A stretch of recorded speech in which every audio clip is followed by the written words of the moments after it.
Our purpose is its end. The stakes are higher than they've ever been. Have we been built to defend the Traveler? Have we been built to defend humanity? The Witness is going to bring all of that to the test. What is that?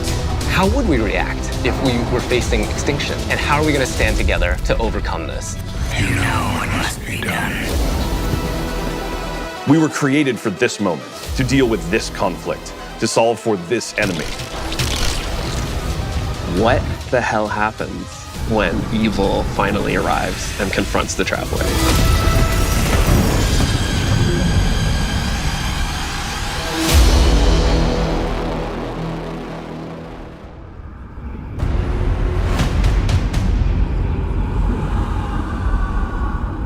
The Traveler is threatened. The Witness is here. Callus's forces are here as well. The Pyramid fleet is here. Big shit is going down. Lightfall should feel like you have stepped into the middle of an active war.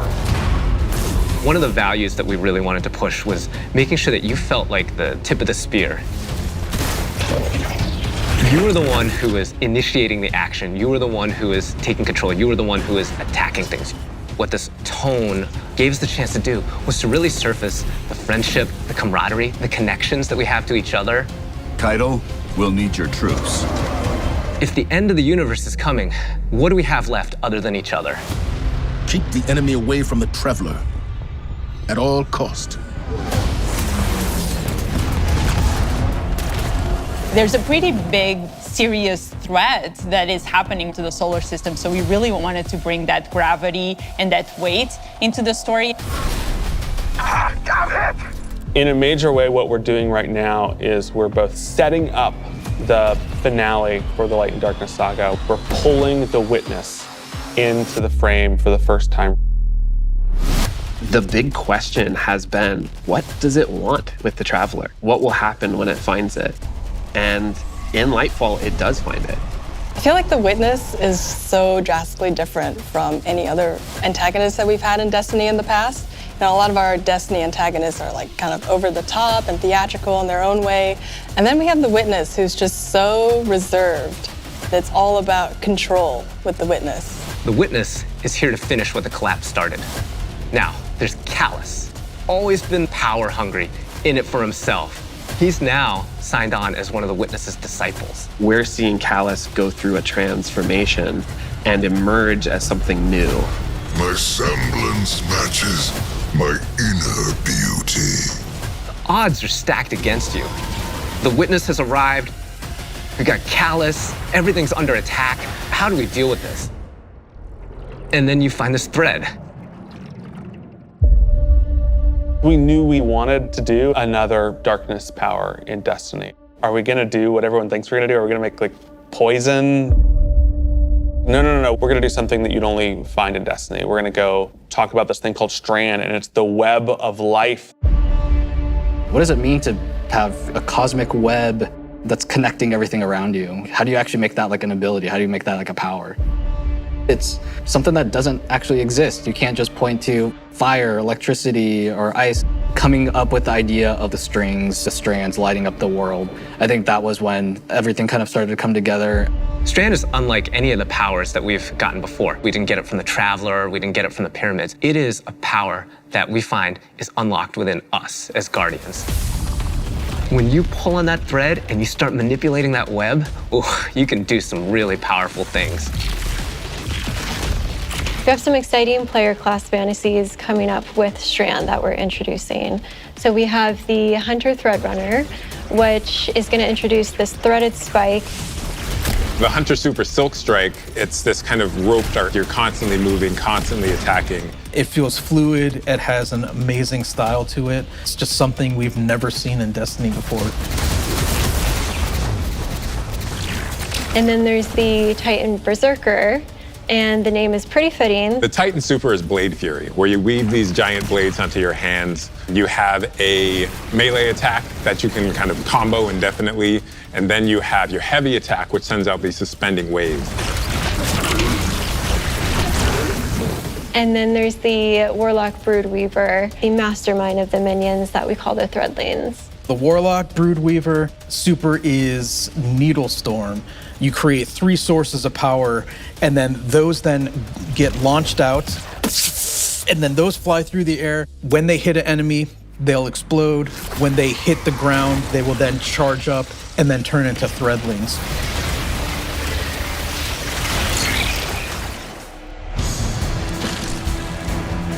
All the classes will have access to a grappling hook. When you select that, that takes up your grenade slot. It was a hard challenge because, like, how can you make this idea of swinging through the world equivalent to a grenade? And so designers came up with this idea of a grapple melee. The grapple melee is incredibly powerful. I grapple onto an enemy, which stuns them for a second. And then when I get there, I grapple punch, blow them all up, and start shooting, and then the unravel projectiles are flying all over the place. All that stuff coming together was magic for me. Oh my God, that's Destiny?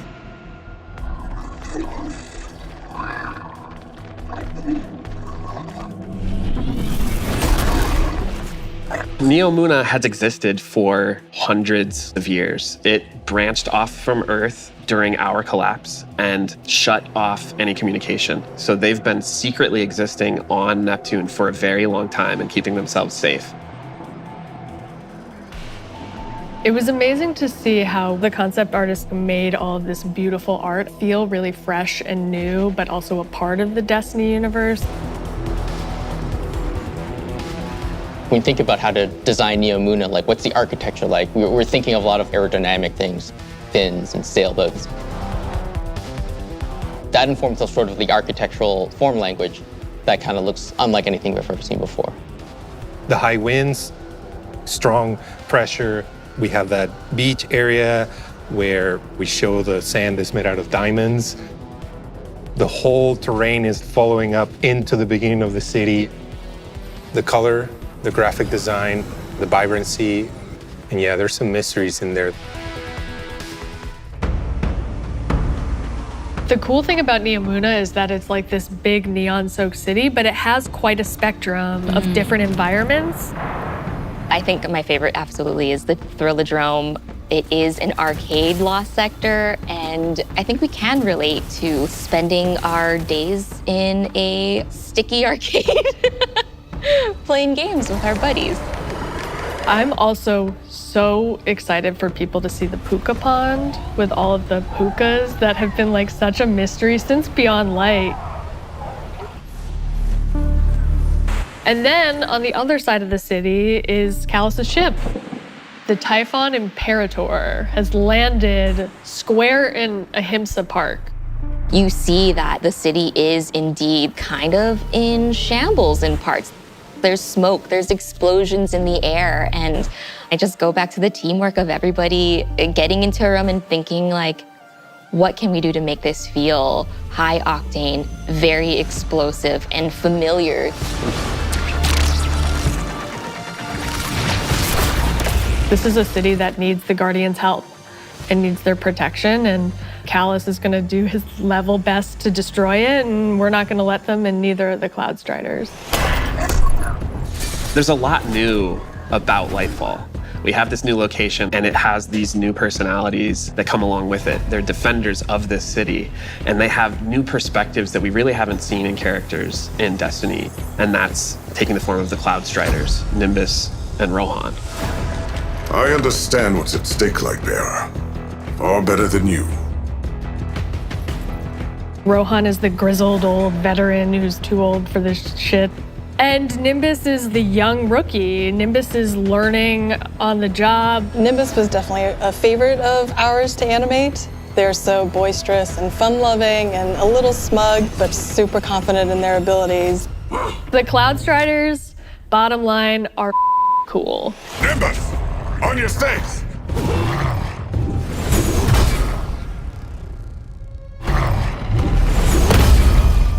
We want the Tormentors to be the most scary unit that you've ever fought in the Destiny universe. Holy crap, this combatant is very powerful. It means business. It's incredibly intimidating. This thing wields a massive scythe. his command over all this void energy. The Tormentor can like grab you, and that's something we'd never really done before with the boss. Throws out the scythe, has the player in his hands. And in those moments for Dark Harvest, we actually do things with audio to make it feel even more intimate, where we duck out all the background sound. So you really have this intimate moment with this terrifying creature grabbing you.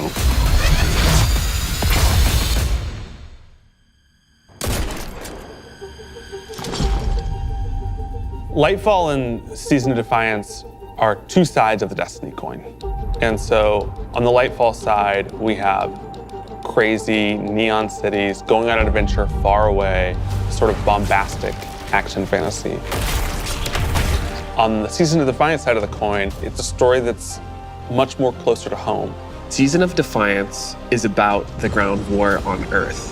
Callus's forces are invading, and we're defending Earth. We're freeing prisoners. Go now. We're trying to protect the last city, but much more directly and under much more threat than we have seen in a long time. You're working with Petra, you're working with Devram, you're working with all these people that you know that are close to home and that are battling for the real thing you're trying to save.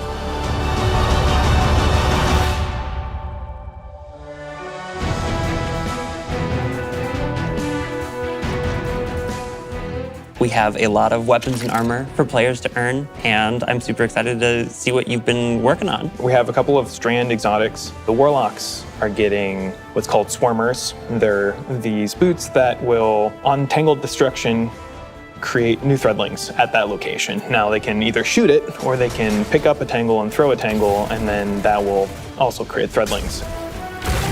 The Hunters are getting this helmet that will help them grapple through the air. As you grapple, you gain this new ability called Woven Mail, and it's reducing the incoming damage except for headshots.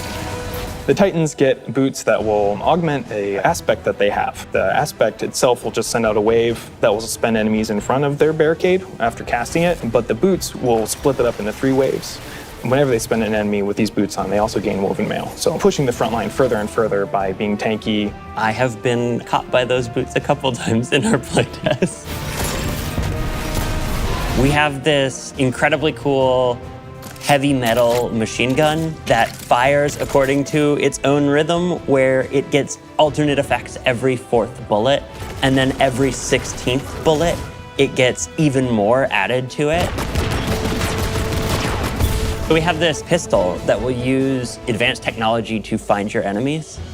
And so suddenly you're not worrying about aiming, you're really worrying about surviving during the lock-on time. And it opens you up to consider your movement more than your aiming. Being able to lock on to multiple guys in your field of vision and then just obliterate all of them was, I think, a moment where I kind of went, whoa.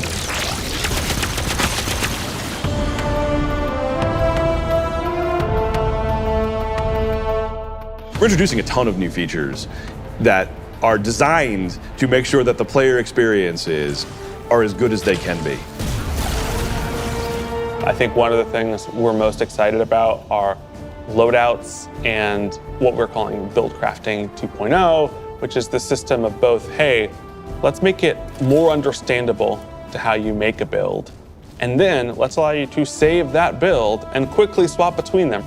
When we started the process of figuring out how we are going to improve build crafting, one of the things that we knew we needed to do was make it easier to go from, I have never done any build crafting, to I'm really engaged in this system.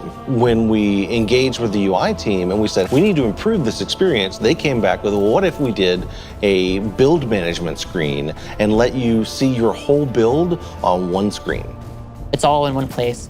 You can see it, you can read it, you can learn. And that coupled with our Guardian ranks that's gonna come in and basically be our first ever companion to every single player. Guardian ranks is our answer to what should I be doing in Destiny if I want to get better? You have this track that tells you what you should be doing. We're really excited for players to start diving into that system along with accommodations, a way to finally say thank you to players that you've been playing with. We think all of this stuff is coming together to bring this more cohesive relationship between our players. When we think about the future of Destiny, we think there's so much more to discover. We're just on the coast right now. We want to get into the heart of this continent. We are walking to our 10-year anniversary of Destiny, and Destiny being such a core part of our players' lives. We just want to keep building Destiny. We've been talking about this antagonist to the Traveler for so long. In Lightfall, we get to spend time with the Witness in a way that we haven't yet. We're paying off storylines that have been coming together and been building for years. More questions will certainly arise. We have this finale with the final shape that's coming right after Lightfall, where we're closing down the Light and Darkness saga. But Destiny is far from over. This universe is about more than the conflict between the Traveler and the Pyramids, and we want to show you new ways to explore it. We want to show you new things to discover in the universe because we think that Destiny has a lot to offer, and Lightfall is the catalyst for that. It's high stakes, thrilling action, all at the same time, pushing the Destiny story to places it's never been before.